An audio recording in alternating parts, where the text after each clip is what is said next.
Okay, good morning, Sodiq. Good morning, everyone. My name is Sunkanmi and I'm here with Sodiq Akinjobi. Sodiq Akinjobi is popularly known as Geektutor in the Nigeria tech ecosystem. He is a super energetic and proactive community manager at Google.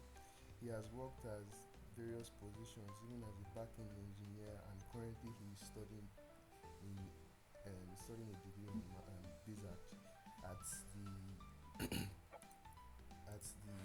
what's this university? Please remind me of this I'm doing an MBA at Quantic. MBA. Yes, MBA. So Sadiq, with all these responsibilities that I've mentioned, how do you manage juggling this many of them and still come out well? I think that for me, a large chunk of my life has sort of been, I think the background I have has a lot to do with me being able to do many things at the same time. I've never been one person that would do, let's just focus on one thing. And I think that at different points in my life, my ability to context switch, if I put it that way, has allowed me to switch from A to B or from B to C and still being able to keep track. So I think that, I have an engineering background, studying mechanical engineering at Chiaba Tech and systems engineering at Unilag. And, right from my secondary school days, um, having that kind of background, I've always been stretching myself from like my youth. So I'm still I'm still a youth. So that has sort of like paid off and grown over time. And I have like as much context, whether we are discussing sports or we are discussing hobbies or we are talking tech or we are talking business or we are talking engineering or we are talking operation. So just I don't know how I do it, but I think that what really helps me, apart from like that growth that I've had over time, because I didn't just jump into like doing many things at the same time. It's just that I try my best to plan. One thing that I've noticed is that at a particular point in time, maybe my focus will be project A. And why or the other things that I'm doing, they'll sort of like take a back bench. I will still be doing them, but they will not be the primary focus. So I always have like a primary focus, and then every other thing follows behind. I don't know if that makes sense. So primary focus one, and then the other things. The next week when I'm done with primary focus one, then maybe one of the other things can now step up to like be a primary focus, and then the rest step in the back bench. So that sort of approach has really helped me a lot to navigate different parts of my life and being able to figure things out. Well, I know you personally, and I know this thing that you're saying is actually true because of the whiteboard that you normally post on your status as well. You normally post like a whiteboard with a list of tasks that you have to do. Then you have to prioritize the ones that are more important than the other ones. Also, then once you have those tasks done, do you have any time to rest, or do you always move on to the next possible question, the next possible thing? Do you have any rest time? So one thing that I tell people that health is wealth, and people don't, even especially techies, you especially if you are working from home, you're always tempted to work long hours and all of that stuff. I tell people that I take my rest on a daily basis. So I try to drink as much water as I can. I try to, so for example, let me just use this morning, for example, I think I slept pretty early last night. I think I tried to grab at least 6 hours of sleep or 5 hours. I think six, yeah, not five of sleep because that's like the average that I need. I need 5 to 6 for me to work well. So I try to grab that. And even before I step out of bed, I I just calm down, just rest my body. This is 9 a.m. and I literally just stood up a few minutes ago. I've even not started working yet. I'm just just collecting breeze, just seated somewhere on the rooftop. And those kind of moments where I'm not always working, it allows me to do two things. Number one, it allows me to think. So maybe there's something I'm working on and I'm blocked about. Instead of racking my brain and sitting at my system, those walks that I take, those sitting down and just staring into space allows me to think. Um, and then those rests, they are essential to make sure that my brain is able to work well and cope with different responsibilities. Excellent answer. Excellent. How did you start your journey in tech? Can you tell us about this? Were there challenges you faced throughout your journey, or was it just smooth sailing? Can I remember how I started my journey?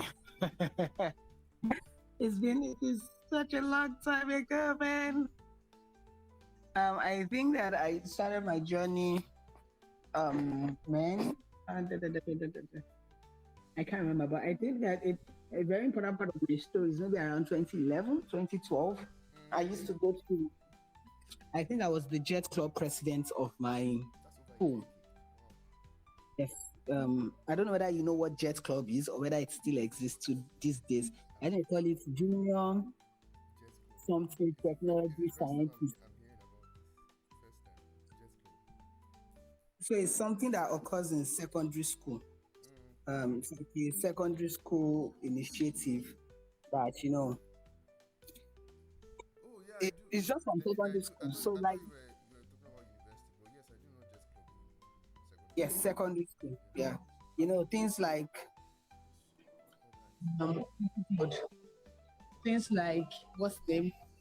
So we had press club, we had book club, we had all these different clubs. Even home So I was economics. the president of Jeff Club, and then back then I used to go to cyber cafe just to play around. So I use our feeding money. I think back then you pay 30 minutes for 100 naira No, or 1 hour for one hour 100 for 100 naira. naira. Yeah, 1 hour for 100 naira. 1 hour for 100 naira, Wow. yes. So just play around. So back then, just from I was exposed to phone at a very young age.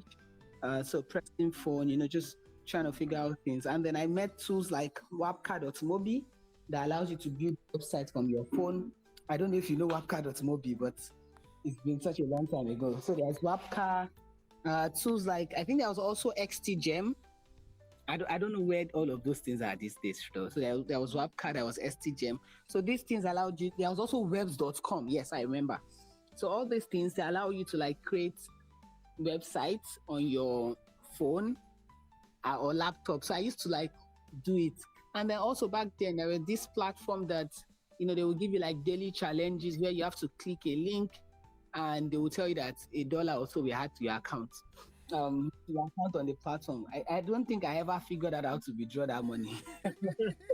But the excitement of just going to the cyber cafe every day and clicking on those links and finishing those challenges and ability of winning money was a pretty exciting challenge for me back then. I was a kid, just Yeah. under 14 or 13-year-old back then. So fast forward to about 2014 when I was already in school. That was Yabatech, or 2013. I started doing a lot of things like registering folks for Yabatech post UTME.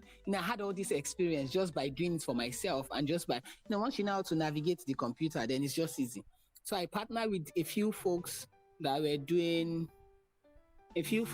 ran cyber cafes to can you hear me? Yes, I can. Can you hear me? Partner with a few folks that ran cyber cafes to make sure that um I was getting clients and they were getting a cut. I was making like I can't remember, it was 500 naira or 1,000 naira per registration, That's depending on good. how it was a service. So some people that we don't know, that don't know anything, you can charge more. Some people that know the pricing, you can charge less. Oh So my gosh. That's so that's insane. some of those Yeah. things really existed back then, and just navigate all of those things. And then I think along the line, I started like all these Facebook communities, just teaching people. So at that time too, I also knew So a you lot of organize things about social tutorials. media. Oh, so you organize tutorials Uh, basically. so the name Geektutor actually, sorry, I have like plenty sides to a coin. The name Geektutor actually came from teaching in an actual classroom. Wow. So I was teaching Interesting. mathematics and all these different science subjects back in the day. I think I retired from classroom teaching around maybe 2018 or so. No wonder you're so comfortable on the stage. Yeah, so I started teaching right out of secondary school from 2012, jumping from one tutorial to another. Mm. A lot of friends, some students that I thought some have now some even graduated before me, which is really nice, interestingly and cute. And it's just been a journey on the teaching side, but that's not why we are here today. But back to my tech story. So I think along that line in 2014, I think I can't remember the exact time, but I discovered WordPress. So when I discovered WordPress, I started learning how to build websites for people, self-hosted websites, Yeah. and I was building it for folks. Also at that time, I was very good with like social media management.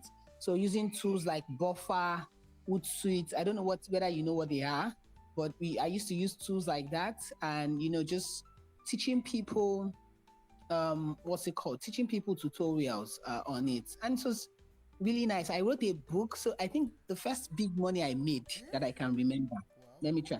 So I wrote a book. No, not a book. I wrote a cheat sheet. Okay. Okay, cheat sheet. Okay, okay, okay. Yes, and I sold it for 1,000 naira.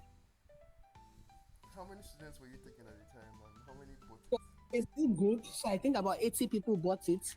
So that Oh, money, wow. was, as at then, it was 80,000. Of course, Yeah, it will look it big. will look like it was a very big money for me.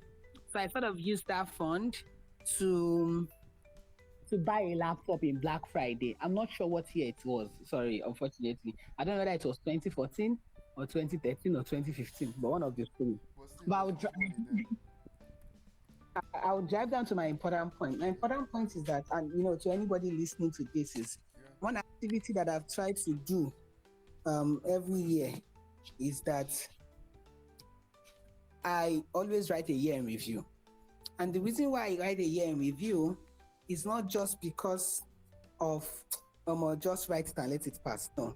I write it because I've figured out that I forget a plenty part of my story. Do you get? So I forgot a lot of part of my story. And because I forget a lot of part of my story, it's just annoying. Look at, for example, I can't keep up with the timeline. I can't remember when I made that money to buy my laptop. I can't remember when I built my first big website. Along the line, I've done plenty things. Worked for a beauty website for Fortune 500 company, up to where I am now. But with that year in review, I'm able to highlight the summary of the year. So you don't necessarily have to share it. You can just write it in. And I've been trying to do this since like maybe 2018 or 2017. Just to keep track of my story, because honestly, sometimes you don't remember how far you've come. So, for example, I've taught in Code Lagos. I was a student in Code Lagos before I became a teacher. I have a Microsoft Certified Professional certification. I've done Android at a point in my life, like core Java Android dev. Done a couple of things, Yeah. but I always forget them. But when I go back and I just read my story each year, I'm able to remember, okay, this is what I have done, this is what I have done, this is what I have done. Sorry. Yeah.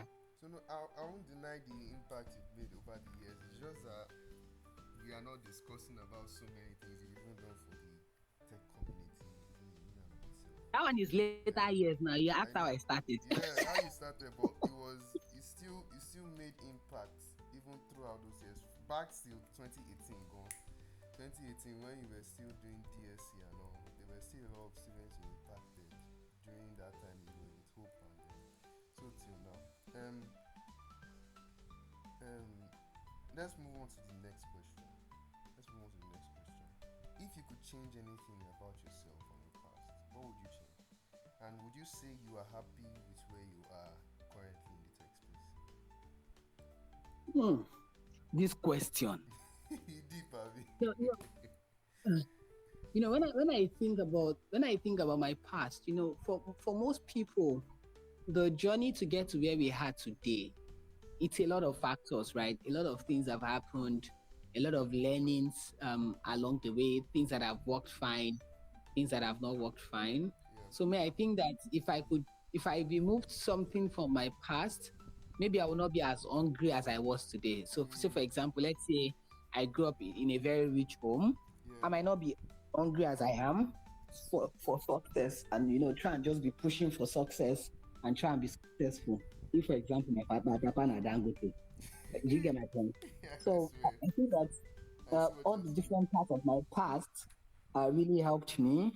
There are some things that I would change. I think that maybe one thing that um, when I probably look back at, I really don't like um, is no, I won't share it on this call.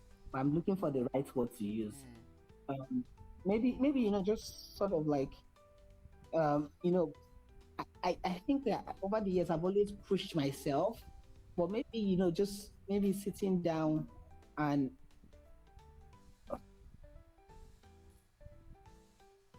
maybe just navigating some of my relationships in a more better way. Maybe that's what I would have said. That maybe that's one thing I would have changed. Relationship with friends, relationship with colleagues, with partners, mm, just navigating it better. Over the years, I've sort of been learning that this is how you do things, this is how you don't do things, and of course, I'm getting way better at it. But I think that if I was not as good as I am now, then that's something I would have looked at changing. Would I say I'm happy with where I am? yeah. Coming from like the background that I come from, I think that I've done really well for myself. Yes. When I just sit down and I just appreciate, small boy that grew out of motion, put in his best. Um, I don't know when sometimes when I see some of the people that we grew up together and I look at myself, Mm, I appreciate like, I know it's hard work, but I also know that there's a element of grace in getting true. to where I am today. God's grace. Because no matter how hard you work, there is always somebody that works harder than you do. That one I can bet. So I would say that yeah, definitely I'm happy at where I am. I know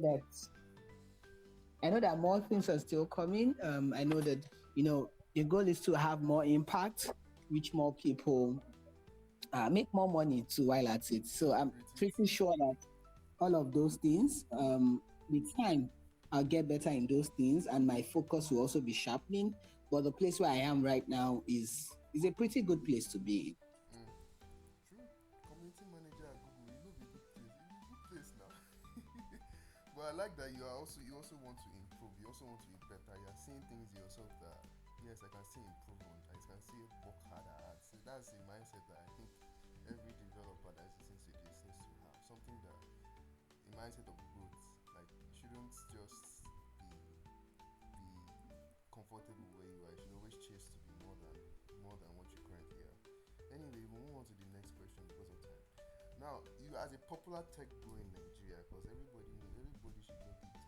Do you ever feel the pressure that you don't meet people's expectations about you? Do you ever feel that pressure? Me, I don't You know sorry they to feel say this, but anything. I not dey send anybody. Oh. I know this. So that when you constantly try to live up to people's expectations, Expectations, it's like yeah. let me give you an example. I have a lot of friends, right? Mm-hmm. All of my friends have a car. Mm. I'm literally the only one that do not have a car out of all my friends. So because of that, if somebody says, and I can say this on a public forum, because of that, we don't have the same story. But I don't We have a. don't have the But same. wait, Sodiq, I don't have a car now. What is this? What is this? Oh my god! He just said all my friends have a car. I'm like, what am I doing? Hey God, we You move, know, sha. you, We you know move. when I, God, when I I beg. when I when I think about it, um, I don't have a car. A lot of them, okay, let me not say all, a lot of them have a car. And we don't have the same background, Yeah. we don't have the same story. So for me now, if something were to happen to me, there's nowhere for me to run back to. But a couple of my friends, if something were to happen to them, they could run back home. Of course, I can call my friends and say, guys, I need help. Yeah. And I do not sort of try to judge myself by societal standards. And the reason why I don't do that is that if you live your life for people, in the end, people don't live the life for you. They are not, you have friends, you have partners, you have colleagues, but you are the one that is living the life yourself. So you have to think, what kind of life do you want for yourself, and how do you want to get there? My mom used to say something to me. I'll say it in Yoruba, then I'll try and translate. Ọmọ ní, mo mọ ẹni tó ń ṣe, kó dẹ̀ mọ ibi tó ti wá. And mama, you don't shame really means that know the child of whom you are And where you're coming and from. where you come from. Um, as you're trying to aim for, and I'm not saying having a car is a bad thing. On me, of course, I will own a car sometime in my life. Maybe if it's even Sunkanmi that will buy it for me. Amen. But as you're constantly, if you live your life for everybody else, the pressure never ends. Somebody, even speaking of material thing only, somebody, if you say you are buying a pixel, you are not the best. You are not using the best. There's always something better out there. So, just live your life within your means, do your best, give your best, learn to say no when things are not working again, learn to when to pull out and kill something when it doesn't serve your needs, and learn when to push when you see that okay, this thing is still an opportunity and I can still push. So don't um the pressure of other people kill it, I beg. True, true. I like that. That was a fantastic response. Thank you very much for that. I even learned something, one or two things there. Apart from the fact that Sodiq know they consider me to be in the friend group, but we move. We move. You have this popular quote that you always say. In fact, that quote should be on a mug. We rise by lifting others. This is a consistent saying of yours that you normally post. How did you come up with this? And why is it so important to always post this? I think this came from what's the name of this guy? I think the video used to post it Yes, earlier. yeah, I you used to can't post it, yeah. remember. So you know, I like the video a lot because it gives, and that the reason why that quote really resonated to me is that coming up from machine, if I didn't get I say this a lot. I'm a product of preparation meets opportunity. Mm, A lot of things in my life. Um, if they were counting,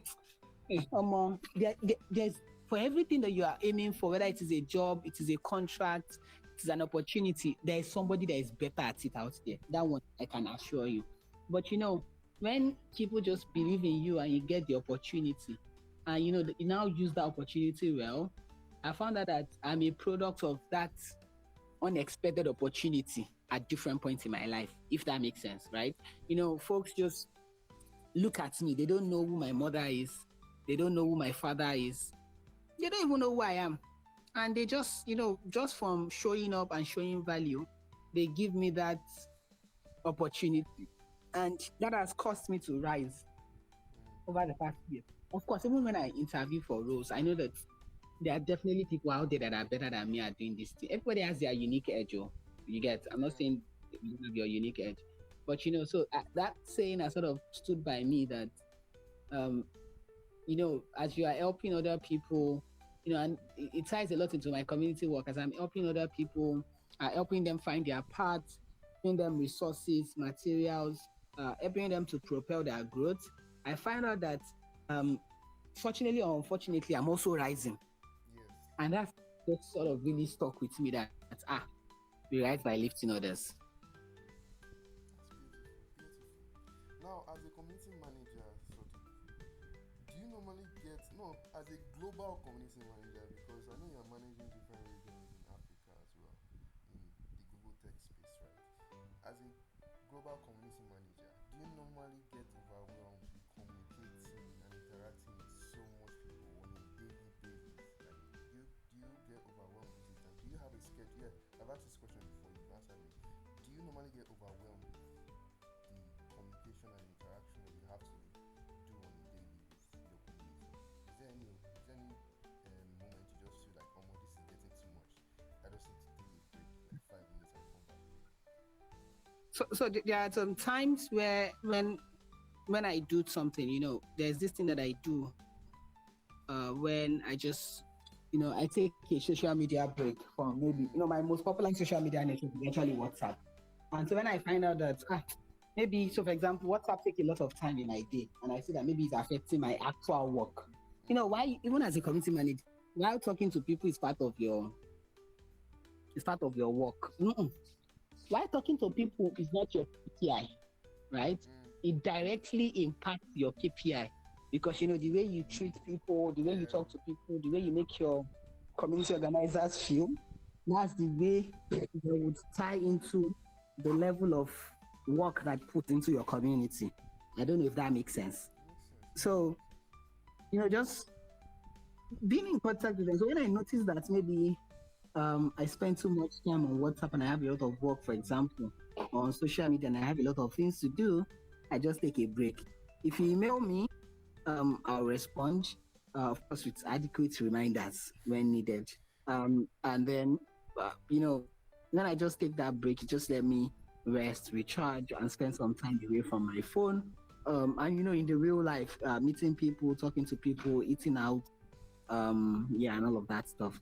And sometimes, so I wouldn't say I get overwhelmed because I'm able to manage it. So for me, when I'm not ready to reply something, I don't reply it. Mm. I reply it when I'm ready. So if you like, send it like that. When I am ready to respond, Respond. I'll get that approach that sort of helps me because for example, let me give an example. Somebody was inviting me for an event yesterday. The event is in March, but I don't know what my plan for is in March, and I suspect that I'm very busy. So I read it and just told them I'll revert later because I don't necessarily have to respond yes or no now. Yeah, yeah. Man, when I'm not sure what's going to happen then, and they will just, if it's that important to them, they will wait. If it's not important to them, there will always be another opportunity to speak elsewhere. Do you get my point? So making sure that and understanding that replying when I want to or when I need to reply has sort of helped. And yeah, and I like everyone, I have a burner account when I run away from social media that I sort of use to keep abreast of things and talk to folks that are important to me. Interesting. Everyone is important to me, by the way. So No, I was about to say, but don't worry. It's interesting, Sha. It's good. It's good you have all those things to keep at least in communication with people that are important, so that they don't think you've gone to Leeway or gone to somewhere else. Anyway, moving on. What are the top skills? What do you think are the top skills necessary for someone to have if they are transitioning from a developer to expert to community managers, or they are just interested in the field in general? What are the top skills? What top skills do you think are necessary for someone to have if they are interested in community management? hmm, What top skills? what top skills? Or Let me what do you think think. they need to learn? What do you think they need to learn? I think that the most important thing to learn Mm-hmm. is really people skill. Just interacting with people, talking to people. I think that's like the really most important skill. Um, and of course, depending on the type of community manager that you are, Yeah. there are different types of community manager. We people always forget that. So, for example, even though my role says community manager, I'm more of like a program manager, right? So I deal with programs. So making sure that understanding your role and the kind of things that you deal with is like primary thing. So for most people on the community side of things, you are divided into three: technology, people, and the role itself, or program. Let me use program, right? So whether it is an actual community of people, that's community program, or it is a program that has people inside it.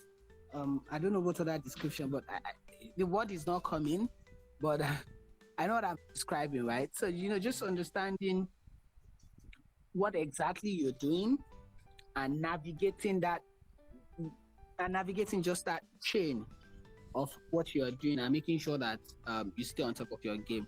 Uh, so I think that the most important thing is, just knowing the work. It's hard, though, but super important for you to know the work and for you to do the work. And then, other than that, managing people, understanding your program back to back, so that even if they wake you up in the middle of the night, you're able to understand. And finally, and I think a lot of people don't talk about this thing, really thinking about strategies. Strategies a lot. Strategies of whether you're growing your community, you are growing your program, you are trying to meet your KPIs and figuring out all the strategy. And then finally, don't be afraid to experiment. Yeah. Play with this, play with that. Especially with people, you find out that there might be some unconventional method that would work. One unconventional method that you didn't expect that would work fine. So always have Very keep on trying to play with different things to figure out which one will work fine and will work best. But I have a follow-up question to that. How often do you experiment? How often do you think someone has to experiment in order for them to see that okay, this thing I've created something new and this new thing is growing. I should keep fostering it. How long? Honestly, it depends on the type of organization that you're working in. Mm, That's just the best thing to say. I mm, think because for me, for example, I experiment every I try to experiment every quarter with something. So for example, right now I'm doing a first of its kind program. You've never thought of it, you've never done it before. It's an experiment. I don't know if it's gonna work fine. So yeah. but, I'm able to learnings from it to know that okay, this and this and this and this and this is what I have done. It's really nice, just sitting down and trying. New thing. I like experiments, so depending on the type of manager that you have. So Mm, managers are like, when they have set rules, um, like that. they want to be flexible. Yes. Mm, I see what you're saying. I see what you're saying. Thank you very much. These are awesome answers. I like the replies I'm getting. Very engaging. We'll soon be done. Don't worry. Just a bit more time. Just two more questions rather. What advice? This is the second to last question. What advice would you give to a beginner starting out in tech? What advice? Um, the first thing is find a way to provide value and be consistent. I've always said it a lot. Find a way to provide value. So always constantly think about what kind of value do you give to people? Where do you come in? So, people value is very important. Mm-hmm. And then, the second thing is like when you found value or you found something that you want to do, be consistent. And then, sometimes you might be doing A and you find out that it's B that will work well for you. Always have that energy of like wanting to change and wanting to, move to something else. If A is not working, move to B. If B is not working, move to C until you Mm, find out what works for you. So have that experimentation mindset. But in anything that you do, always ensure that you find a way to provide value. Value is like paramount. So make sure that it's top of mind for you always. How can you provide value? How can you help? And how can you be consistent in your activity? that's a big quote. Anything you do, just make sure you provide value. Sodiq don't give me tweets. Don't give me quotes to tweet. We move. Final question. Ejo, leave us with some words of wisdom. It can be three words. It can be anything you've taken, you know, throughout your life. It can just be anything that has inspired you recently. Just leave us with some words of wisdom. I'm tempted to say do give away. I But beg. but but but, but for real, Yeah. one thing I've found out is that the competition as we grow old, Yeah. these days competition is tough. Mm. Um, there's a lot of competition everywhere. Whether it is at work or it is in whether to get a job or to apply for a contract or to whatever you're doing, there's a lot of competition, right? Yeah. So what I always tell everyone is that there's always a space for people who go extra mile to provide value. It might not be necessarily where you are working or where you're it might not necessarily be what you're applying for, but if you are good, like you are good, there'll always be an opportunity for you.